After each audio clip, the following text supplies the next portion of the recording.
Hi, Urvashi.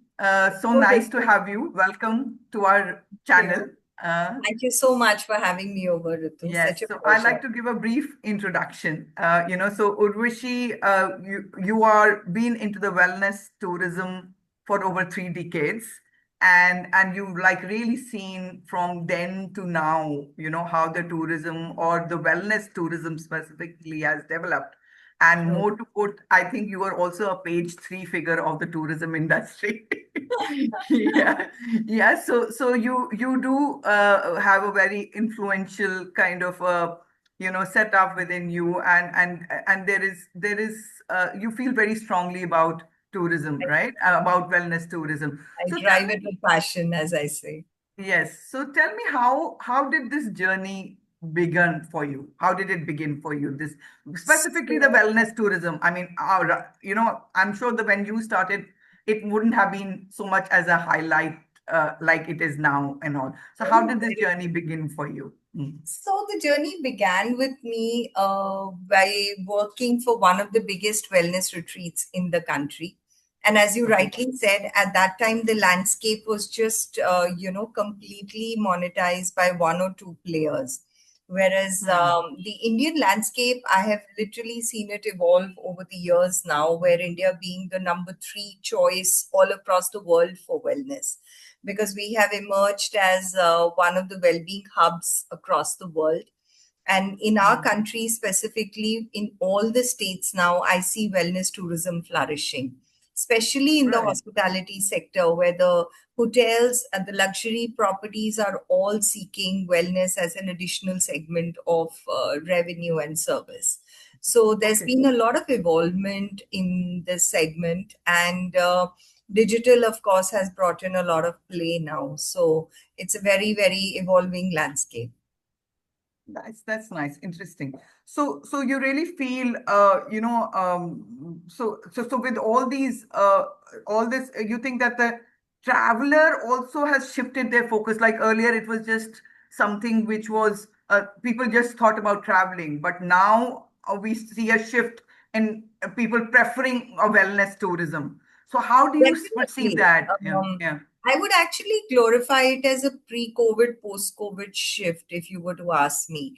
Pre-COVID, the traveler was more, very significant mid-segment in terms of age, would be 50, 55.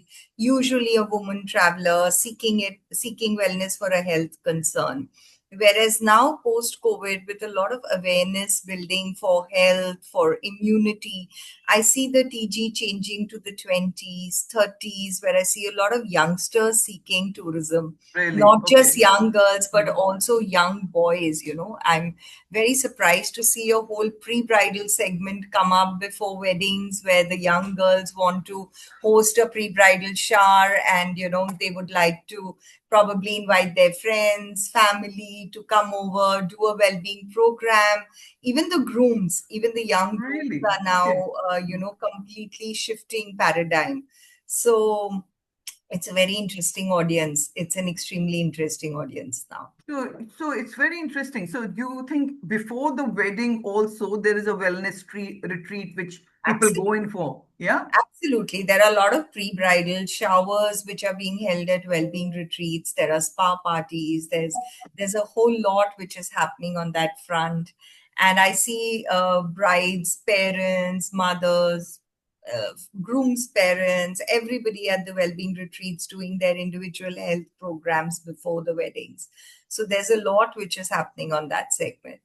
And there Wow. is generally a lot of awareness of health. I mean, with this, new age digitalization, use of mobile phones, I feel Hmm. the younger generation needs a little bit of off screen time. They need to be in nature. They need to do something as simple as Shirin Yogo, maybe hug a tree or do something for their gut metabolism or just do a program which can make them sleep better, think clearly, tackle brain fog. Hmm. Different age groups, different problems, but people are definitely looking forward to programs with Ayurveda, with naturopathy. They want to move into alternate medicine, which is a very, very heartwarming change. As I always say, the solutions of health are in the kitchen cabinet rather than the Yeah. medicine cabinet. Okay, so that's very interesting. So it's so you spoke about sleep tourism, Very, so very prevalent, yes. very well prevalent in India. So I mean, can you talk a little bit more about it? Though I've read quite a bit about sleep tourism, but is Yes. I really wondered if it's happening in India or so can Tourism you? is catching up so fast because people are sleep deprived because of high usage of mobile phone and screens. When Hmm, people go to bed, their mind is not able to come down, and their mind is constantly hyperactive. So they need to okay. lower their frequencies to be able to come into a sleep mode.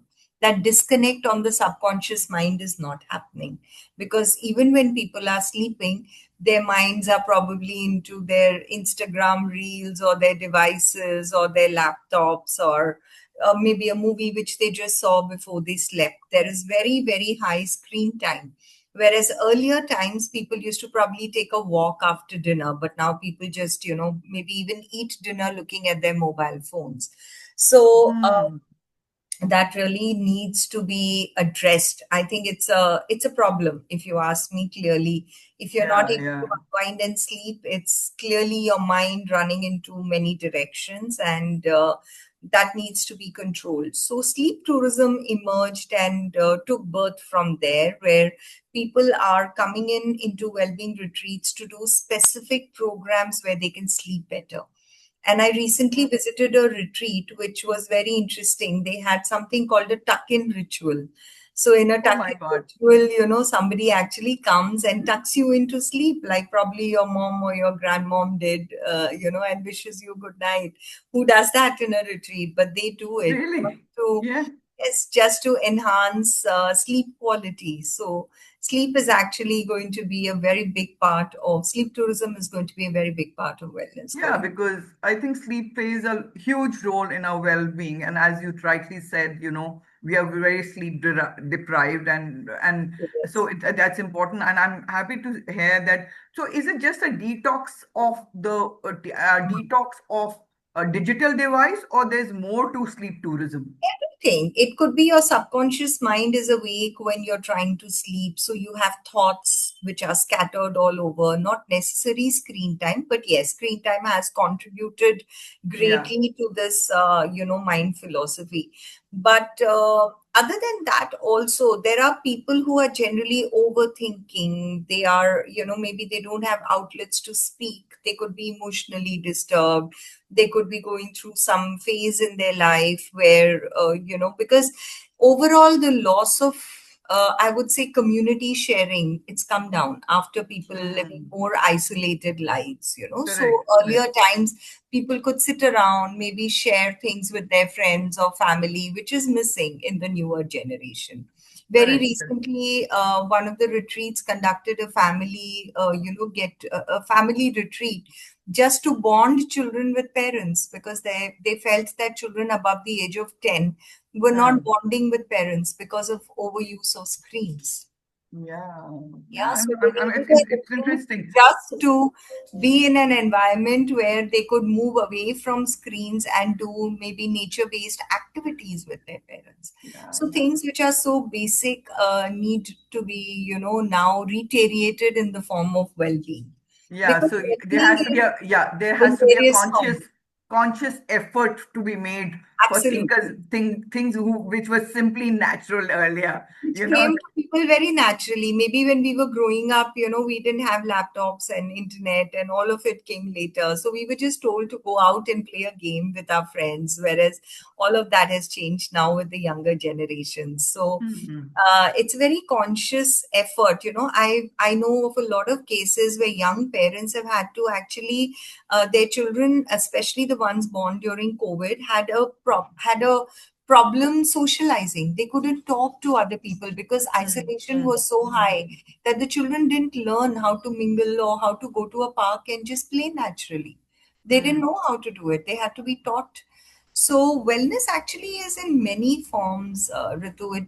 It's not just in the children. It's also women. Women is a huge segment because women go through so many biological clocks and changes. So there is pre-pregnancy, there is post-pregnancy where they Yeah, want to yeah, of lose course. weight. Then there are programs on anti-aging. There is skin tourism. Skin tourism aesthetics is growing very largely in India now. You would see a aesthetic clinic probably opening in every lane of the country now. So Really? then that Okay. takes you into invasive, non-invasive. It's a huge world out there. Wow. Okay. This is something interesting. I didn't know about the skin tourism.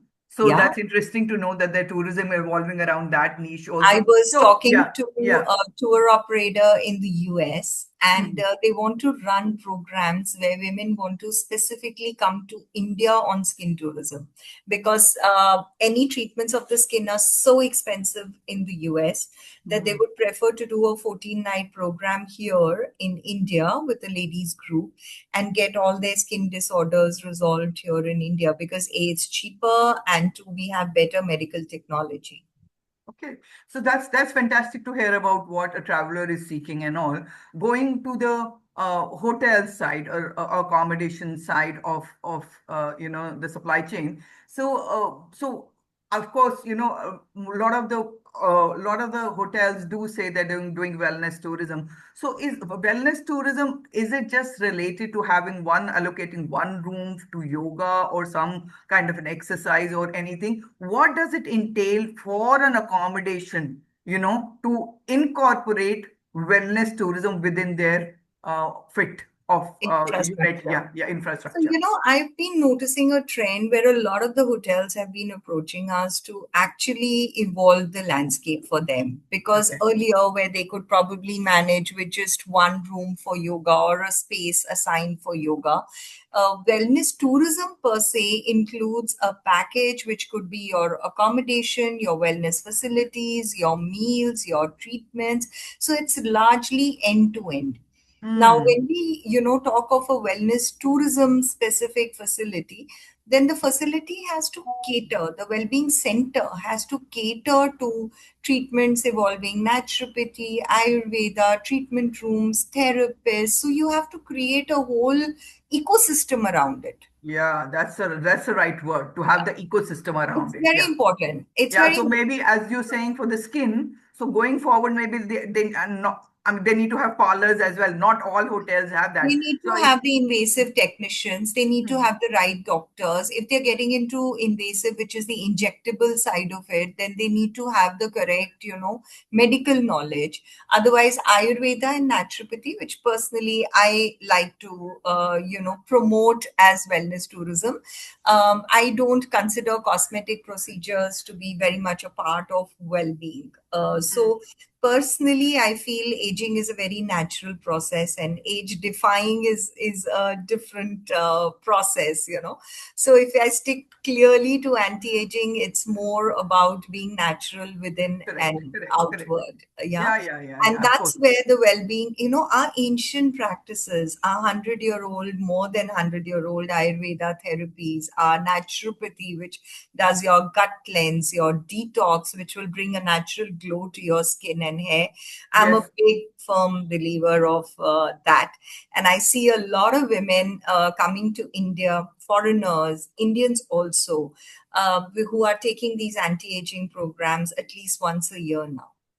So that's fantastic. So, we already have an inheritance of this wellness through Ayurveda and other forms of yoga and other things. It was there in our shastras, and it's True. kind of only grown. I mean, the basic sciences remain the same, but yes, it's been adapted to a modern day technologies and improvised has been there. True. So, considering the huge potential, and now you're saying even foreign nationals wanting to come, even for the skin, are wanting to come and all, and leave aside yoga anyway is very popular all over the world, and all with Very the true. yoga day just round the corner. So that's fantastic. But do you think that that has India capitalized this huge advantage which they have? Have they really done that? I think Indians per se have a long way to go. Okay. Indians, with due respect to each and every Indian, including me, I am one, but we wake up to our philosophies much later. Like I noticed a trend where the foreigners would wake up to a yoga retreat way ahead of Indians within India. Indians still prefer to maybe go to a retreat maybe in Switzerland or Sri Lanka or Thailand or Bali or Phuket because it's the thing to do. So Mm. I still feel that Indians need to realize our own power. We are still not full power. There is a Yeah. huge scope to grow in the Indian domestic market. We need Yeah. to So wake up to the goodness of naturopathy, to the goodness of Ayurveda, and go to our own retreats within the yeah, so that's the traveler side of it, what you're talking about, and traveler demand side that you're talking about, right? we have good retreats all across the country. We need to be more local. We need to focus more in terms of sustainability. We need to focus more on being Indian, Hmm. inward, Hmm. uh, in terms of our thought processes. Because I believe that wellness is not just body, it is also mind and soul. Hmm. And for us in India, we have huge answers in the spirituality side of wellness True. True. also, Yeah. because we run programs on, say, pranic healing, chakra balancing, which is very inane to our country. You will not find these programs being run in, say, a retreat in Germany or Switzerland or Italy or wherever. This is very inane to India. So I am a very strong believer of the power of these retreats. And I always, even when I'm traveling and I'm meeting so many foreign buyers, I a huge market. And now I see Sri Lanka emerging as a very, very big market also. Because Really? Okay. The Okay. Sri That is. Lankan tour, yeah, the Sri Lankan wellness is also very attuned to, very similar to the Indian side. They are also big believers of Ayurveda, and so it's more of an extension of the Indian philosophy. So I see Sri Lanka also emerging as a very big wellness state. But in terms of numbers, you think, I mean, you see the market going really far and wide. Oh, Um, yes. I've seen wellness tourism commercially double numbers and yield year on year. So all the retreats in India have literally been doubling their GOP year on year. okay. So that's something for So the a lot of ecosystem to scope. really in cash and go deep into it, and Absolutely. integrate it within their products and their properties Absolutely. and in programs and all. Something there's a huge potential for Huge. which is there. And Yeah. the sectors and the people in the hospitality sector who have not yet incorporated well-being into their ecosystem, they are also considering it very, very seriously now, because people have realized the power of wellness tourism. Oh, nice. Okay. That's it. I mean, we have this UN SGD goal 3, which is by 2030, to have to really have good health for all. So I Absolutely. hope with this and your vision, we could achieve that. I mean, I don't know if we can achieve it Well, fully, but move. 67% of our population is youth. So, we can very easily achieve it if we are very, very focused. And I'm very happy to see the youth focusing on wellness. Yeah. I see a lot of the youngsters, now taking more meaningful, transformative holidays. They come saying, we don't want just a holiday or just a vacation or just a Mm, hotel stay. We mm, want something far more immersive, far more meaningful, mm. something that changes maybe their eating habits or their lifestyle disorders, or because there is a lot, they deal with a lot of stress at work, they deal with maybe daily commute, traffic, city lives.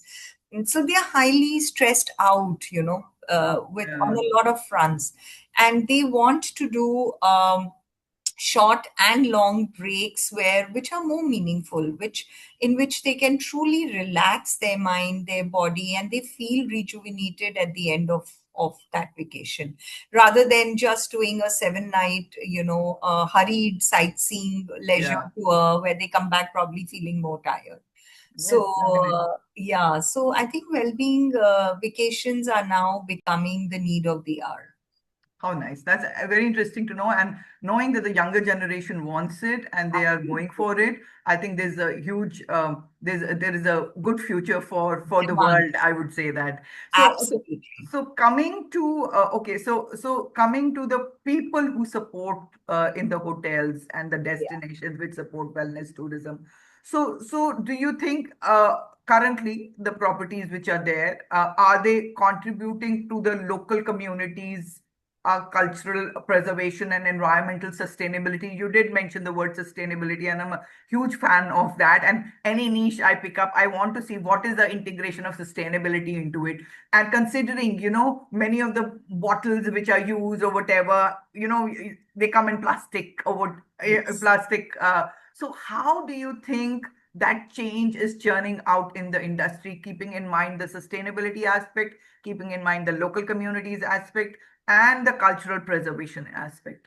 So most of the well-being retreats in India are away from the city to begin with. They are always a part of nature and a more natural landscape, dependent on their locations, various locations. So that in itself makes them more nature-based. They Mhm. hire locally, so they are able to, give back to the society from Correct. where, their entire local ecosystem. They train the people and they hire and build around the local community, because wellness tourism is a very community based tourism. Everybody contributes into it. It's a very Mm. integrated community based tourism. Coming to sustainability, I have seen zero plastic at most of the well-being retreats. In fact, some of them even have their own bottling plants. They could even send glass bottles even on arrivals right up to the airport. They are that sustainable. They move to jute bags instead of paper. They have all got KPIs, around sustainability. What are they doing to manage wastage? What are they doing to manage water? How are they giving back to the land? How are they managing their ecosystems? What are they doing for their horticulture? How are they planting trees?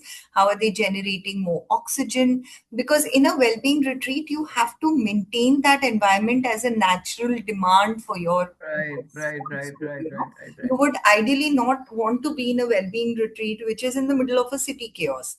You want to be Yeah. away from all of it, because that in itself starts to rejuvenate you and bring your mind to a more calmer state. So I'm seeing almost all the well-being retreats contributing towards sustainability in a huge manner, and I'm a big fan of everybody who conserves energy and resources for the planet, because I think that's it should always be planet, people, and then profit.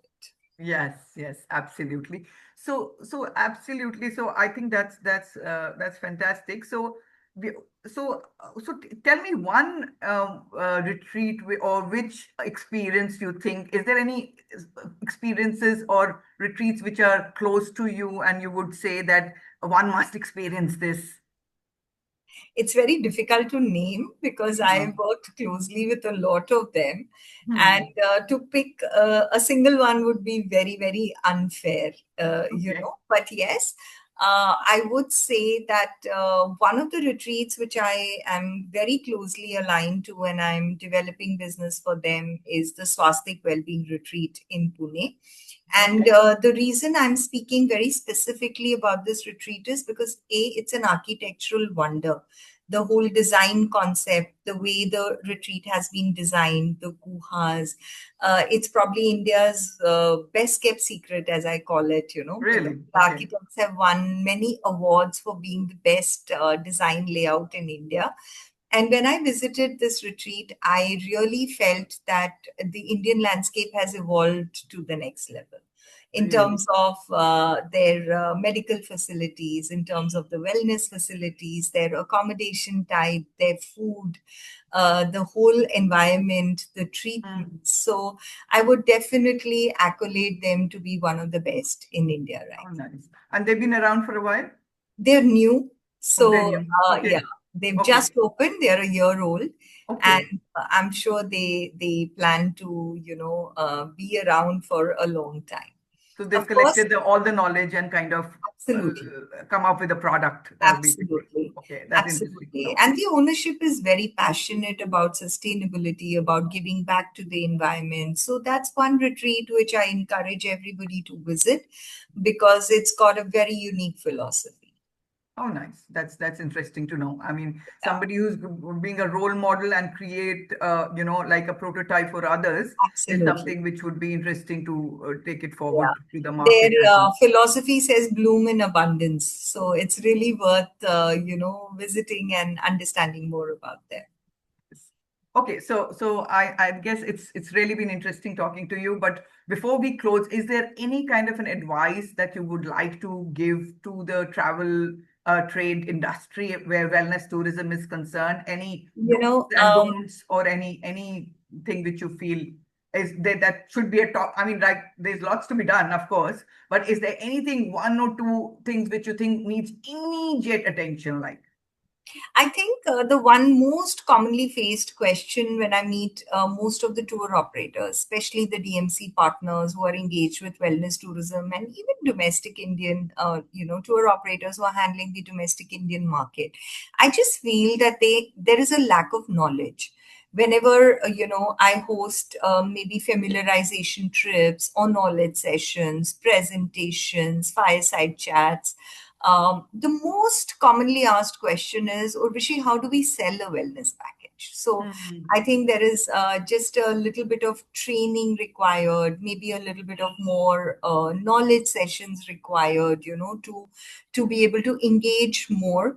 Because I feel the tour operators can contribute a larger amount to wellness tourism. I feel there is scope for them to grow, to sell well-being packages, because it is going to be very much in demand over the next 5 years. The trends that I've been studying, and I was reading a KPMG report today in the morning, clearly shows me that this industry is here to stay and boom. So the tour operator should actually fine tune their selling skills and start to suggest more of well-being programs to their respective clientele. Okay, great. Absolutely. That's brilliant. So thank you so much, Urvashi. I mean, we do see that people are seeking purpose, balance, transformation through their journeys. And Absolutely. I think you are walking that path and taking people along with you. So thank you so much for this journey of yours. And we do hope that in years to come, India can shine bright because it has the right kind of products, basically, Absolutely, and Ritu. the infrastructure in making. Yeah, yeah. I'm a firm believer of walking the talk, and as you've seen yourself, my personal weight loss journey has been a huge contributor myself. Yes. So through Ayurveda, through the natural, processes, I have myself succeeded in managing my weight. So I'm a big fan of, as I said, Ayurveda and naturopathy and all yoga sciences. So I encourage everybody to take a well-being holiday or a well-being retreat at least once a year in their lifetime. Oh, nice.